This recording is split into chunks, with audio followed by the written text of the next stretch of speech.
여러분 안녕하십니까? EBS 초대석 정관용입니다. 보도 사진, 그 사진 한 장이 역사의 한 장면을 기록하고 모든 사람에게 사실의 어떤 정확성 그리고 어떤 감동까지도 자아내게 하는 그런 큰 힘을 발휘하기도 하죠. 자, 그 분야의 가장 유명한 상이 퓰리처상인데요. 그 퓰리처상을 2번이나 수상한 분이 있습니다. 요즘은 우리 한국의 문화유산을 사진으로 기록하고 전 세계에 알리는 일을 하고 계신데요. 포토저널리스트 강형원 기자님을 오늘 함께 만나겠습니다. 어서 오십시오. 안녕하세요.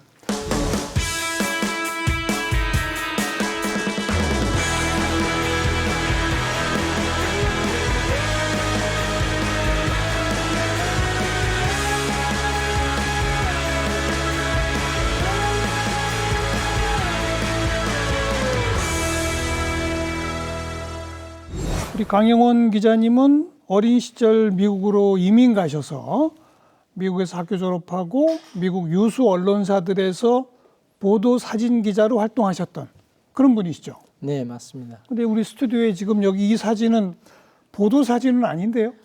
보도 사진에서는 역사도 포함됩니다. 일단 역사를 주제로 취재를 하다가 이 가야 고분에서 고구려 무용총에서 나오는 사슴 모습을 제가 촬영을 해서 그래서 그 옛날 시대의 예술가들이 눈썰미가 사진만큼 정확하다는 것을 보여주는 사진이어서 제가 가지고 왔습니다. 정말 무용청에 그려져 있는 그림이 딱 떠오르네요. 네. 이게 사슴이에요? 네, 그렇습니다. 이게 면밀하게 따지면 고라니입니다. 고라니. 예.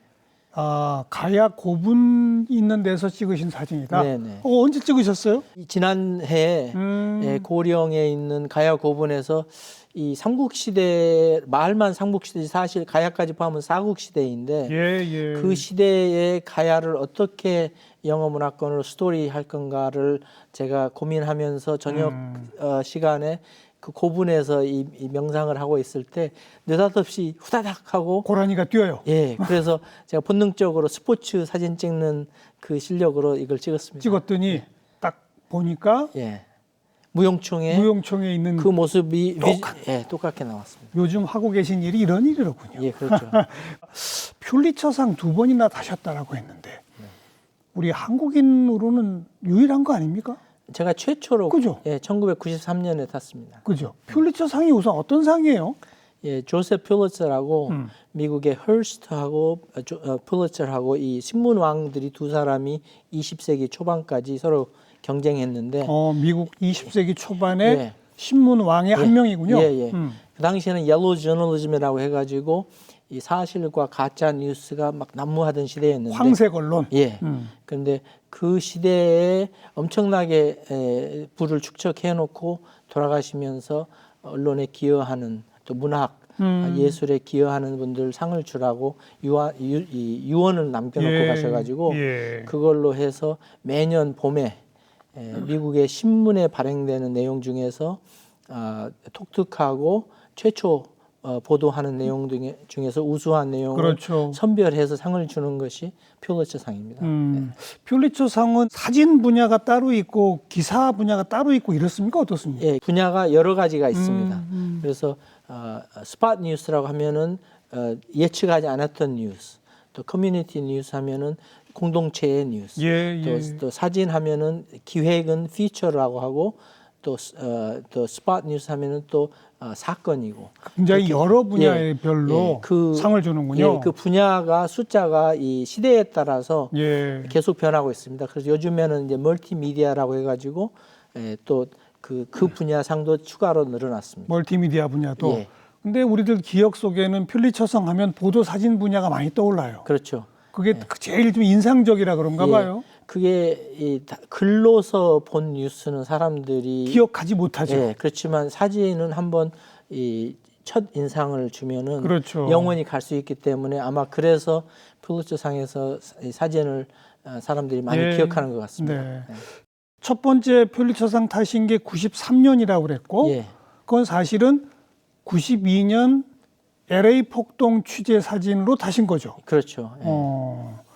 처음 그 미국 유수 언론사의 보도 사진 기자가 처음 되신 게 몇 년쯤입니까? 1987년입니다. 87년. 예. 87년에 기자가 돼서 92년이면 고작 한 5년 지났을 때인데. 말만 5년이 저는 82년부터 기자로 일했습니다. 대학교 때부터. 그래서 대학교 때부터 대학에 일간지 신문이 있어가지고 대학 신문. 말이 대학 신문이지 하루에 3만 부 이상씩 찍는 LA에서 5손가락 안에 들어가는 일간지였습니다. 그래요. 그래서 거기서 기자로 일하면서 UCLA 스포츠 많이 찍고 또 UCLA는 큰 학교다 보니까 정치인들도 대통령까지 찾아오고 그래서 일간지에서 일한 경력으로 제가 어느 순간에 시각적인 문해력을 갖추게 됐습니다. 사진 기자로서. 그래서 그 시각적으로 스토리텔링하는 방식을 깨우친 후에 LA 타임스 인턴으로 제가 합격이 되면서 원래 LA 타임스는 5년 경력 아래는 안 받아주거든요. 근데 이제 대학 신문 시절이 인정된 거군요. 그렇죠. 능력이 인정된 거죠. 알겠습니다. 기간이 아니라. 네. 82년 대학 시절부터 기자 활동, 본격적인 언론사에서 87년 시작, 그리고 92년 바로 이 사진입니다. 아닙니다. 그 안쪽 사진입니다. 페이지 안에 있는. 이 사진은 표지 사진은 다른 사진이고. 그래요. 그 안에 세 페이지로 세 쪽으로 나누어진 사진이 바로 거기 그 사진입니다. 그 사진이 LA 폭동 첫 번째 날 저녁에 이렇게 펼쳐져 있는 이 사진이네요. 아주 특이하게 뉴스윅에서 그 AP 통신을 통해서 LA 타임스의 가장 좋은 내용은 실시간으로 전 세계로 나갑니다. AP 통신 멤버 신문으로서 LA 타임스가 가장 유력한 신문 중에 하나이기 때문에 거기를 통해서 전 세계로 그날 저녁에 실시간으로 나가면서 뉴스위크에서 그걸 그렇게 크게 썼습니다. 이렇게 크게 펼쳐지는 사진으로. 그 사진이 LA 폭동의 대표적인 사진으로 요즘에는 항상 쓰여집니다. 그죠. LA 폭동이 흑인들에 의해서 벌어진 폭동인데 애국게도 우리 한인들이 굉장히 많이 피해를 입고 그러지 않았습니까? 그렇습니다. 이민자들이 들어가서 사업을 하는 편의점들이 흑인 다수 지역에 많이 있었는데 그 지역에 이제 평화시장이나 동대문 시장처럼 작은 이 공간이 있는 그런 가게들도 많이 있었고 그런 공간들이 습격당하면서 폭동 나면서 한인들이 피해를 많이 봤습니다. 그죠.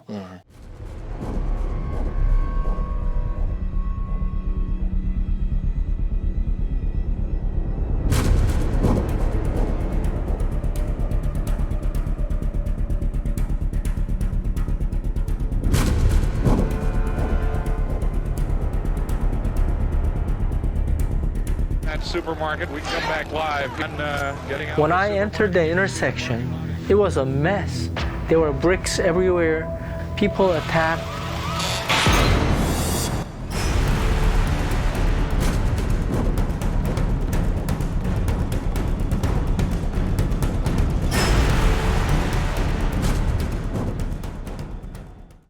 막 총알이 빗발치고 이러던 현장에 뛰어드셔서 사진을 찍은 건데 무섭진 않으셨어요? 저희는 준비하고 가기 때문에 두려움은 없었습니다. 준비한다는 것은 방탄조끼 입고 옷 속에 그다음에 총소리 났을 때는 엎드리고 그다음에 이제 출동할 때 혼자 나가면 위험하니까 동료 기자하고 둘이 팀을 만들어서 같이 한 사람은 운전해주고 한 사람은 촬영하고 그렇게 저희가 취재를 했습니다. 그런데 특별히 한인들의 피해가 많았기 때문에 한국말이 통하는 우리 강 기자님께서 취재하는 데는 좀 도움이 됐겠어요? 당연하죠. 어땠습니까? 실제 현장에서. 그 LA 타임스가 미국에서 제일 큰 신문사 중에 하나로 편집국 직원이 1,100명이 넘었습니다. 그런데 거기서 제가 유일하게 한국말을 좀 잘했고 또 한인타운을 잘 알았기 때문에 제가 외 편집자들이 모르는 지역을 제가 들어가서 실시간으로 일어나는 상황들을 제대로 기록할 수가 있었고 그런 내용들이 특종으로 되면서 예를 들어서 이재성 군이 피살됐거든요. 이재성 군. 그때 몇 살이었죠? 그 당시에 제가 기억하기로는 아마 19살인가 그랬습니다. 근데 그 대학생으로서 피살됐을 때 그 사진이 실시간으로 AP통신을 통해서 전 세계로 방송되면서 텔레비전 방송에서도 실시간으로 보여주면서 바로 그날 오후 5시에 LA 폭동의 주인공이었던 라드니 킹이 청년이 죽었는데 이것은 아니다. 폭동을 멈춰달라고 호소를 하면서 그 기자회견 다음으로 폭동이 멈췄습니다. 그렇죠. 그래서 우리 포토저널리즘에서는 사진 한 장으로 폭동도 멈추고 또 전쟁도 멈출 수 있는 그런 저력을 가지고 있습니다. 그 이재성 군이 피격 당하는 그 장면도 사진으로 남아 있군요. 예. 제가 제일 먼저 도착해서 제가 사진을 찍고 제일 먼저 현지 한국 신문에 전화해서 이거 꼭 기록하셔야겠습니다 해서 한인 신문들도 사진 촬영하게끔 제가 도와줬습니다. 그랬죠. 그리고 그 사진을 보고 폭동의 일종의 주동자가 이제는 우리가 멈추다. 이렇게 된 거로군요. 주인공이었죠, 그분이. 그분이 경찰한테 폭행을 당하면서 그 결과가 재판 결과가 만족스럽지 못했기 때문에 주민들이 폭동을 일으켰던 거죠. 그렇죠. 로드니 킹 사건 기억합니다. 그리고 이게 지금 영어로 써 있습니다만 한국말이죠. 4.29. 4월 29일 시작했던 LA 폭동. 그죠. UCLA에서 폭동 30주년을 이 교재로 책으로 만들면서 폭동이냐 민중봉기냐 단어 선택해서 4.29로 가자 해서 그냥 4.29라고 부르자. 그래서 우리 한인들이 피해봤던 것을 저렇게 표현했습니다. 이 표지의 사진도 제가 찍었습니다. 그렇군요. 공동체가 소방수들이 출동 못했을 때 모여서 불을 끄고 있는 모습입니다. 퓰리처상 이 93년도에 LA 폭동 취재팀 그 강 기자님한테 이 상을 주는 이유를 뭐라고 설명하던가요? 그때 이제 미국 말로는 오리지널 리포팅인데 특종 최초 보도 이런 거죠. 그렇죠. 독특하게 우수의 질의 보도를 했다. 첫 3일 동안 그렇게 해가지고 저희 신문사에서 먼저 저를 인정해 줬습니다. 그래서 92년 이제 겨울에 제가 이제 보도상을 받고 그 다음 해 이제 퓰리처상이 이제 어나운스 됐죠. 그렇죠. 남들 뛰어들지 못하는 그 아수라장 폭동 현장에 최초 들어가서 초기 3일 동안 수많은 현장 기록을 남겼다. 이거로군요. 그 미국의 주류 언론들이 못하는 것 중에 하나는 이 언어나 문화 장벽을 넘지 못한 이민자들 그 커뮤니티 그 공동체들을 제대로 취재를 못합니다. 말이 안 통하고 문화가 안 통하기 때문에. 그래서 그 무책임한 내용을 저희 소수민족 기자들은 기회 있을 때마다 주장합니다. 더 많은 소수민족 기자들을 고용해서 이 커뮤니티 그 공동체를 대변하는 기자들이 신문사에 있어야 된다.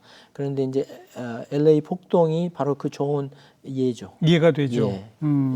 그래서 첫 번째 퓰리처상 수상은 LA 폭동 취재로 두 번째 상은 몇 년도에 타셨죠? 그때는 99년이었습니다. 99년? 그때는 어떤 사건입니까? 제가 97년도에 AP통신에서 워싱턴 지국 사진부 책임을 맡아달라고 스카우트 제의를 받았습니다. 그래서 AP통신이 세계에서 가장 큰 통신사인데 워싱턴 지국이 또 AP에서 제일 큰 지국입니다. 핵심이죠.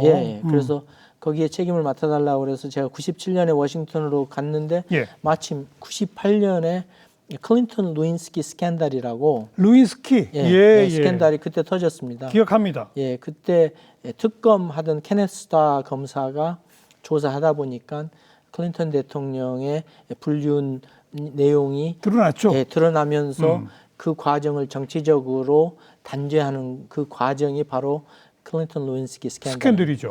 근데 이제 우리 언론에서는 이 결과가 어떻게 될지 모르는 상황에서 그 상황에서 벌어지는 일에 대응하는 주인공들을 저희가 집중 취재했습니다. 정치인들, 정치인들, 대통령의 측근들, 백악관 관리들. 그래서 그 모습들을 또 실시간으로 의회에서 이 특검 검사가 보고할 때도 이제 밤 11시 넘었을까지 제가 실시간으로 그걸 편집해서 사진을 고르고 그런 역할을 해가지고 저희가 AP 팀으로 저희가 상을 받았습니다. 이건 LA 폭동과는 또 전혀 다른 거네요. 그렇죠. 이건 이제 정치인들 한 명 한 명의 표정, 그 안에 모든 게 들어있지 않겠습니까? 그러니까 미국 민주주의에서 제일 중요한 역할이 언론입니다.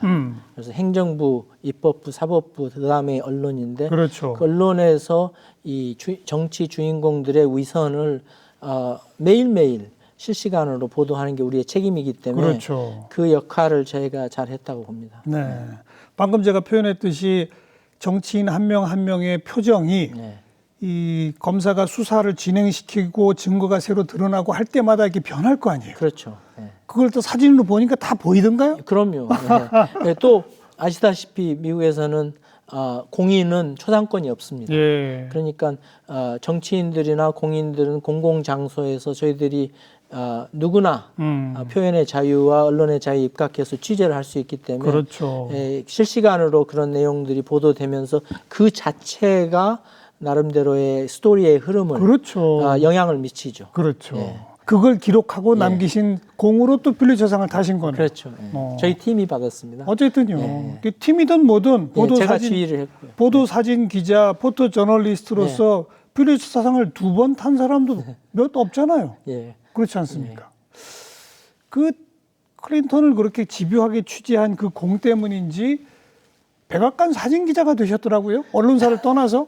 예, 워싱턴에서는 무엇을 아는 것도 중요하지만 누구를 아는 것은 더 중요합니다. 아, 그렇죠. 인맥이죠, 인맥. 예, 예. 그래서 이제 백악관에서 있는 그 직원들이 제가 이제 LA 타임스에서 있었던 그런 이제 이력하고 또 워싱턴 오자마자 98년 한 해 동안 그렇게 제 팀을 잘 이끌었다고 저희 부서 직원들이 저희 사진부를 강 다이나스티라고 강씨 왕조라고 불렀거든요. 예. 그래서 우리가 다른 언론사들보다 항상 경쟁해서 이기고 그런 모습들을 보면서 제 소위 입소문이 나누면서 그랬겠죠. 와서 같이 일하자고 연락이 왔습니다. 백악관에서. 네. 근데 저는 이제 거기서 기자로서 백악관을 취재할 수 있는 영역이 한계가 있거든요. 물론이죠. 그래서 인사이더로서 미국의 제도 또 정권 이양 이런 것을 지켜보고 싶은 그런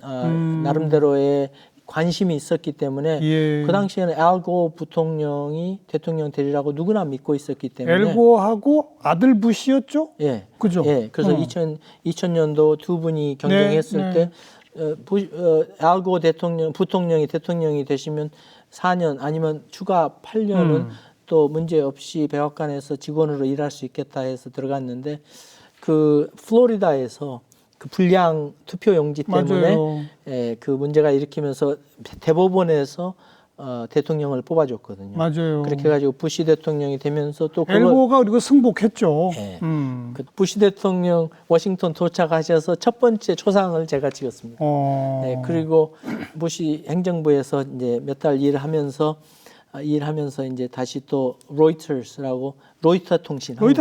로이터 통신에서 저한테 와서 같이 일하자고 그래서 다시 또 언론으로 돌아왔습니다. 그렇죠. 네, 대신에 이제 백악관에서 인사이더로서 그 내부 과정을 제가 지켜볼 수 있어서 너무나 많은 공부를 했고요. 뭐가 제일 큰 차이가 있던가요? 기자로서 접근하지 못하던 곳에 가서 찍어보니 뭐가 다르던가요? 첫째, 이 클린턴 대통령이나 힐러리 여사나 가까이서 뵀을 때는 너무나 인간적이었습니다. 이 사람을 만났을 때 눈을 보고 이야기합니다. 딴 데 쳐다보면서 악수하는 게 아니고 또 힐러리 여사 같은 분은 또 우리 사무실에 쿠키도 만들어가지고 가지고 오십니다. 그렇게 인간적인 모습으로 가까운 사람들을 대접한다는 거. 그래서 미국의 가장 기본적인 평등 사상을 실천하고 계신 모습들을 보면서 역시 리더는 말이 아니고 행동으로 보여주는 것이다. 그걸 제가 많이 확인했습니다. 그다음에 이제 백악관에서 우리가 이제 대통령의 모든 움직임을 우리 기자들이 가장 가까이서 취재할 기회를 줍니다.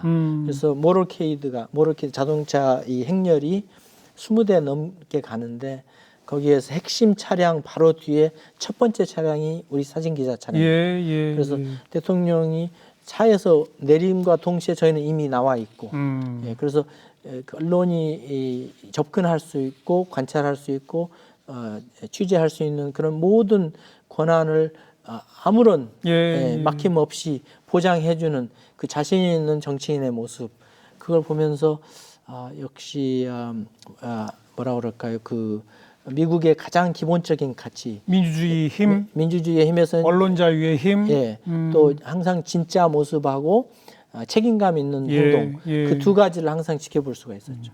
그처럼 이제 미국의 권력 핵심부까지 속속들이 취재하고 사진 찍고 하셨습니다만 지금 이제 보여드릴 책이 우리 87년 민주항쟁을 기록한 사진들입니다. 1987년 LA 타임즈 기자가 처음 되시고 한국에 오셨군요. 그렇죠. 그때 제가 이제 서울에 6월 민주화 운동 할 때 대단한 일이 일어날 거라고. 이건 세계적인 뉴스니까 안 올 수 없죠. 88년도 올림픽 게임을 앞두고 한국에서 일어나고 있는 민주화 운동을 제대로 기록해야겠다 해서 제가 와서 선배 기자들하고 같이 열심히 취재했습니다. 그렇죠.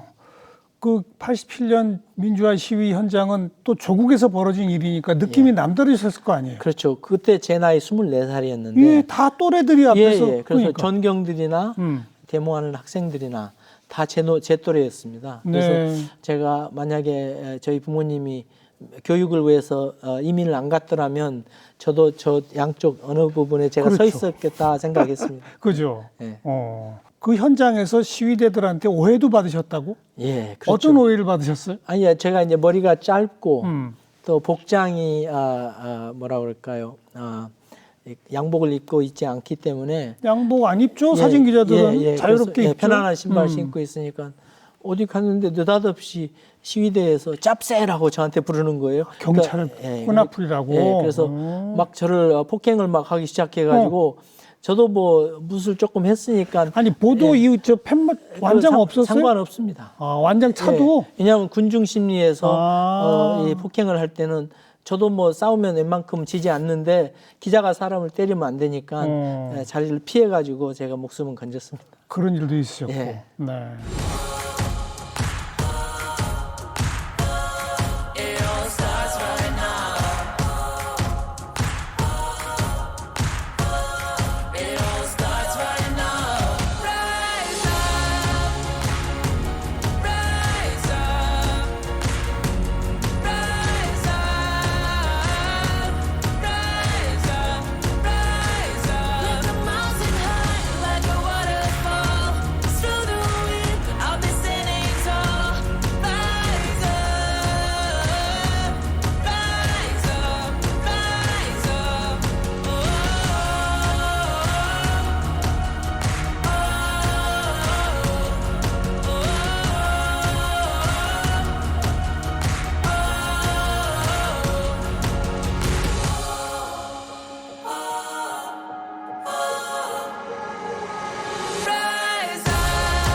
어려서부터 사진 기자가 꿈이었습니까?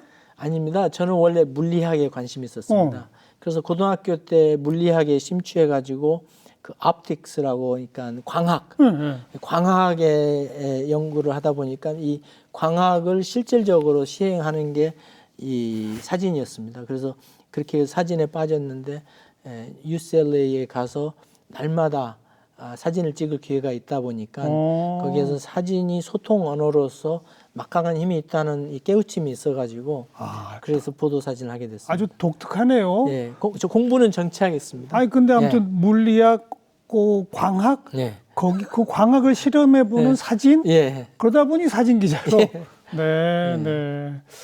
그런데 미국 이름이 있지 않습니까? 없습니다, 저는. 미국 이름이 아예 없어요? 형원인데 그냥 사람들이 짧은 이름 없냐 그러면 형이라고 부르라고 했고 그래서 LA 타임스 갔는데 형 불러서 그래서 가봤더니 이거 바이라인의 이름이 너무 긴데 조금 미국 이름으로 쓸 수 없냐고 그래서 안 된다고 그랬어요. 왜냐하면 제가 정치학 공부하면서 서양 이름들 너무나 많이 이렇게 배우고 기억했는데 영어 문화권 사람들도 동양 이름을 좀 익숙해지면 좋겠다고 생각했고 신문에서 바이라인은 책임이니까 필수적으로 나가지 않습니다. 그래서 누가 찍었는지 확인하는 거이기 때문에 무조건 강영원. 그래서 한국 이름 익숙해지라고 제가 그걸 고수했습니다.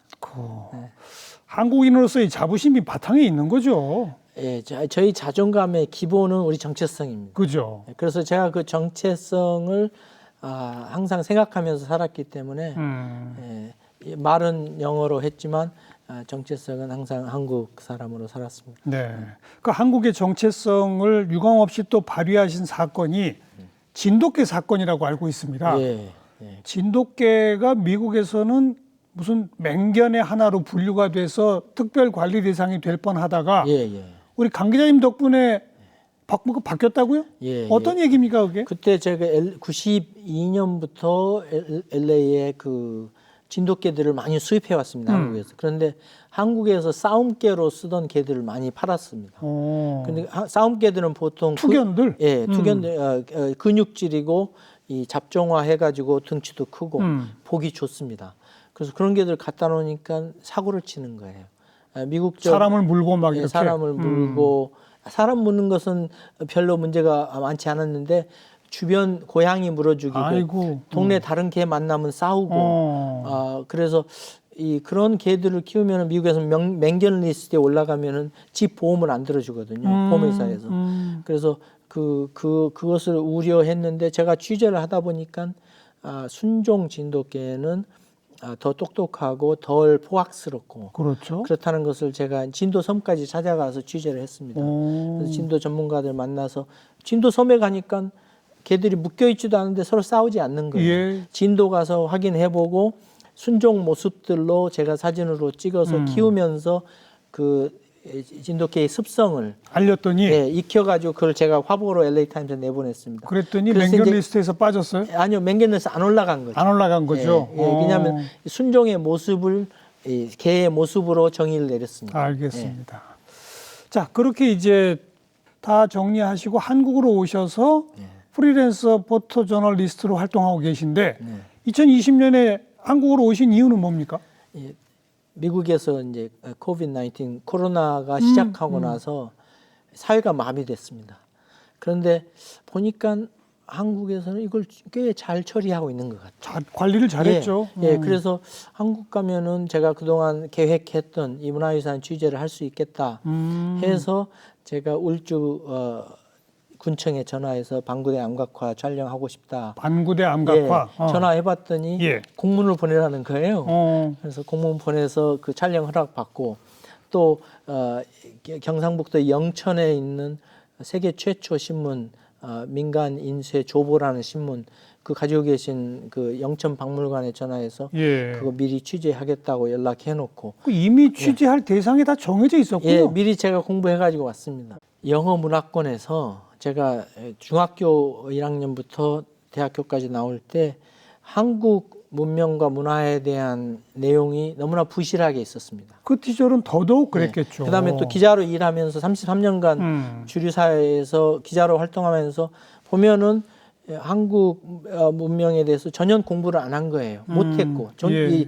컨텐츠가 그러니까 내용이 영어로 된 내용이 너무 부실한 거죠. 소개 책자나 이런 게 워낙 별로 적었고, 그다음에 그런 내용들을 관에서 내놓으면은 이것이 홍보물이 됩니다. 그렇죠. 그래서 미국 언론에서는 국가에서 내놓는 내용은 핸드아웃이라고 불러가지고 보고 그냥 버리고 안 쓰고 그럽니다. 그래서 그걸 객관적인 사료로 취재를 해놓으면은 이게 객관적인 정보로 지식 세계로 올라갈 거라는 그렇죠. 그 과정을 제가 이해하기 때문에 제가 이걸 자비로 이것을 취재를 해서 관의 도움을 안 받고 이걸 갖다가 후세대를 위해서 기록을 남겨놔야겠다. 그 결정을 하고 제가 한국에 온 것입니다. 그럼 그 생각은 이미 미국 그 언론사에 계시면서부터 경험상 이런 게 미국에 필요하구나.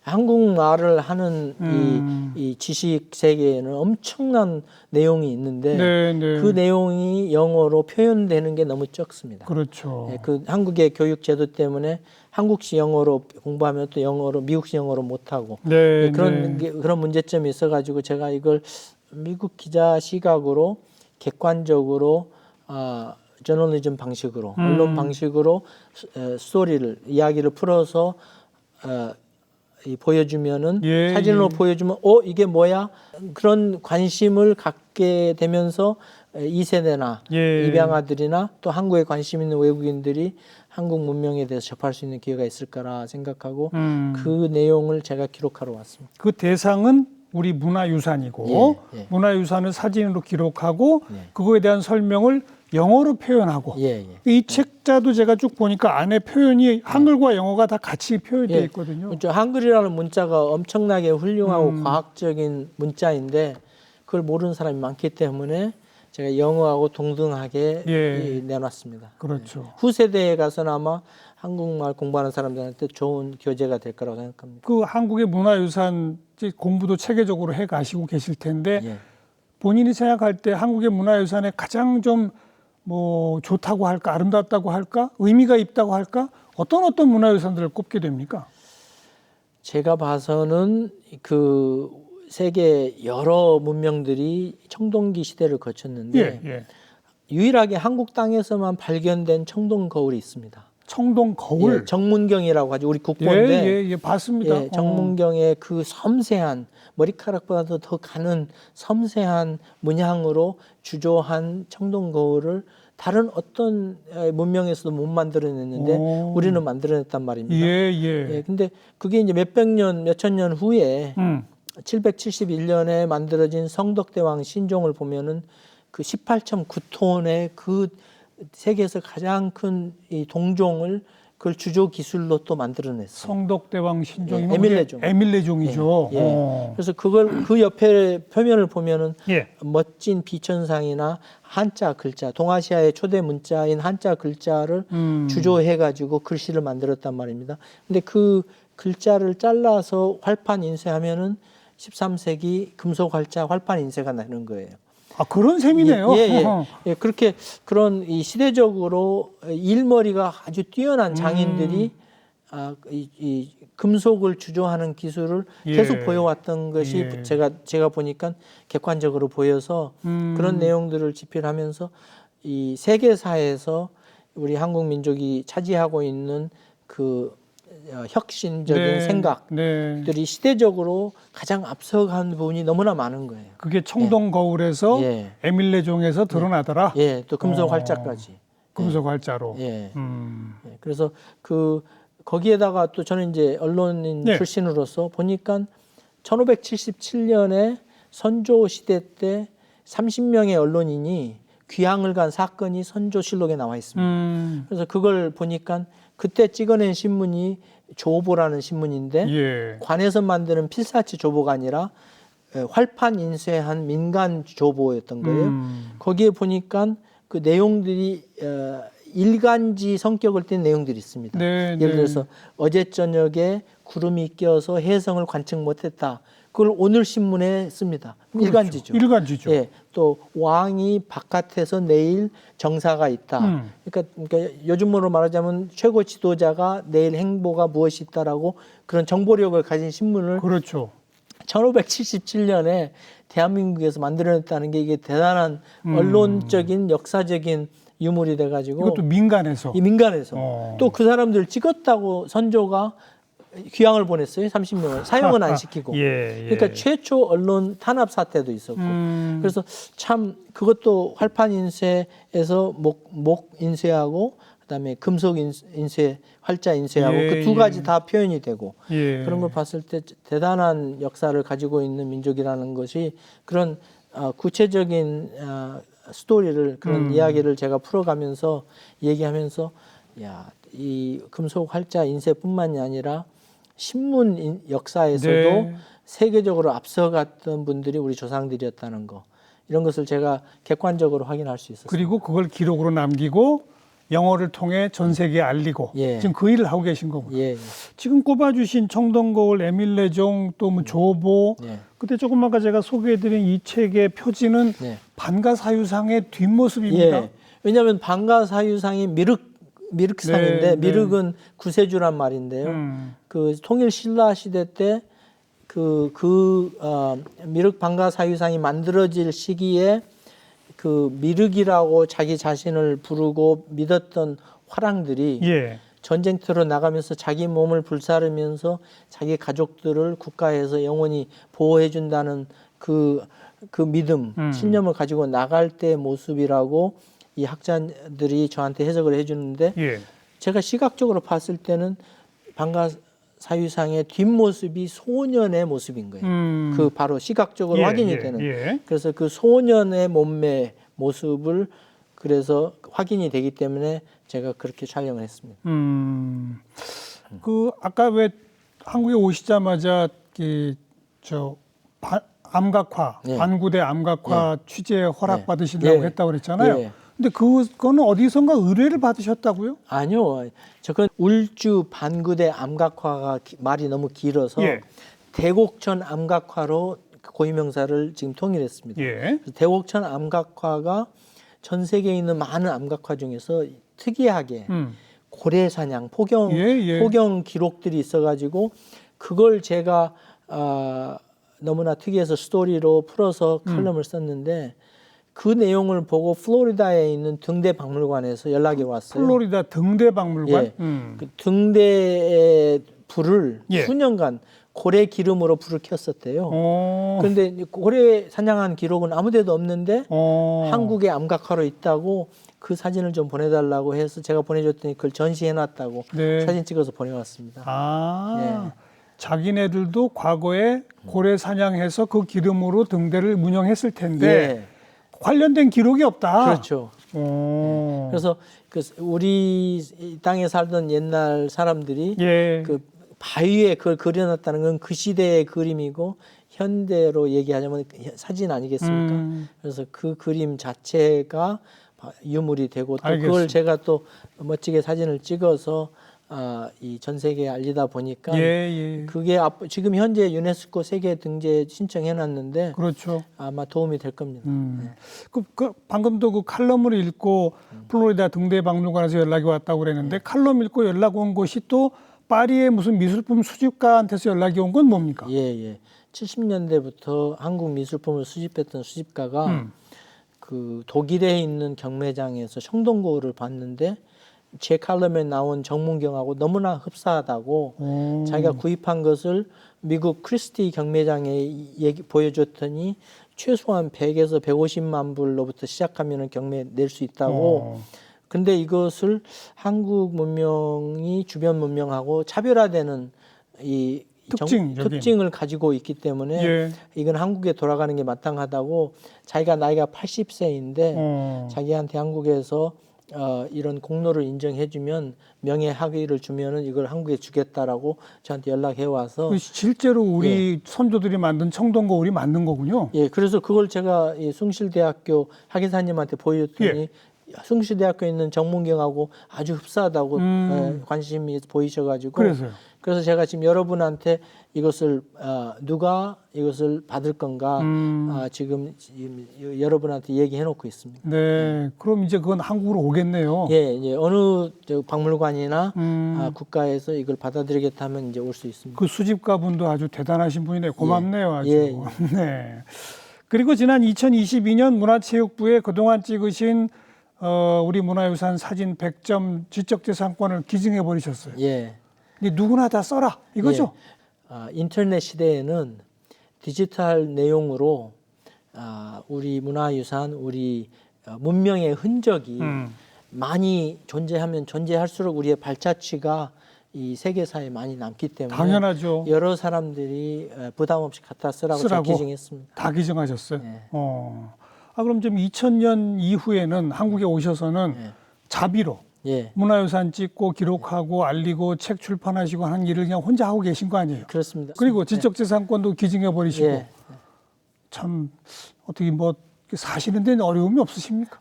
아이고, 저야 뭐 빈손으로 왔다 빈손으로 갔는데 제가 가지고 있는 조그마한 재능을 한국에 기부하러 왔습니다. 그래요. 지금까지 보도사진부터 시작해서 문화유산, 뭐 생활사 기록까지 수천만 장 사진을 찍으셨죠? 예, 그렇습니다. 딱 한 장 제일 나의 대표작 꼽으라면 뭘 꼽으시겠어요? 미국 역사에서 아시안 남자들은 항상 천대받았습니다. 19세기에 그 대륙간 철도공사하고도 기념사진에서 청나라 화교들이 제외됐고 20세기 초반 그 진주만 공격받고 나서는 일본계들은 수용소로 보내졌고 그리고 그랬는데 92년도 4.29 폭동 때 LA 폭동 때 한국계 남자들이 총을 가지고 나와서 경찰이 없을 때 재산과 목숨을 지켰습니다. 그렇죠. 자경단을 만들어서 했죠. 그 모습이 이 미국의 주류 언론에서 가지고 있던 동양 남성에 대한 선입견을 부시는 이미지로 제가 찍은 사진으로 그게 보여지면서 동양인 남성들에 대한 인식이 바뀌었습니다. 그래서 지난 30년 동안에는 미국 미디어에 멋진 동양 남성, 근육질, 또 총을 들고 활동하는 경찰관, 그런 소위 우월한 남성 이미지가 광고에도 나오고 미디어에 나오면서 미국에 살고 있는 동양 남성들이 더 이상 어디 가면은 약한 존재가 아니다. 그렇죠. 그 사람들 이 주류 사회에서 가지고 있는 선입견이 바뀐 그 사진이 제 생각에는 제가 찍은 사진 중에서 연출한 사진이 아니고 그렇죠.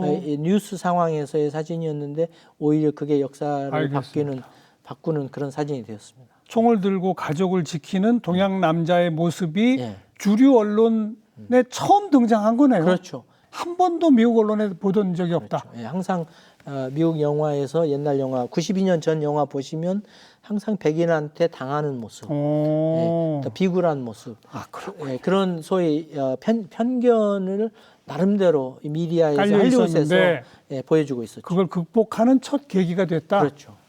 알겠습니다. 정말 역사적으로 의미 있는 사진이 됐네요. 이 사실의 힘입니다. 앞으로 계획, 뭐를 계속 하실 건지요?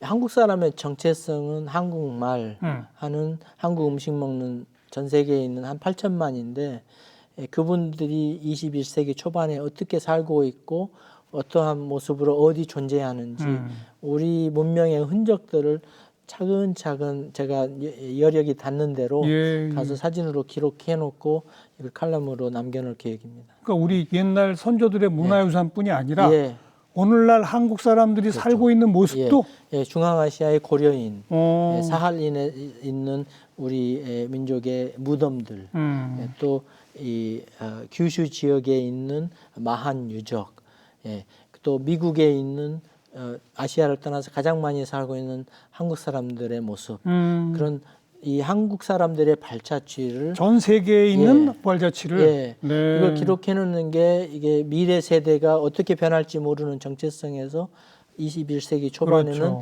이런 내용들의 한국 정체성이 존재하고 있었다라는 것을 그런 내용들을 후세를 위해서 남겨놓을 계획입니다. 그럼 뭐 전 세계 가실 곳도 많네요. 제가 능력이 닿는 대로. 그 우리 문화유산 또 한국인들의 전 세계에 있는 어떤 정체성의 발자취를 기록하고 남기실 일, 태산 같은 일 하셔야 됩니다. 부지런히 하셔서 많이 남겨주시길 부탁을 드릴게요. 오늘 고맙습니다. 열심히 하겠습니다. 네, 고맙습니다.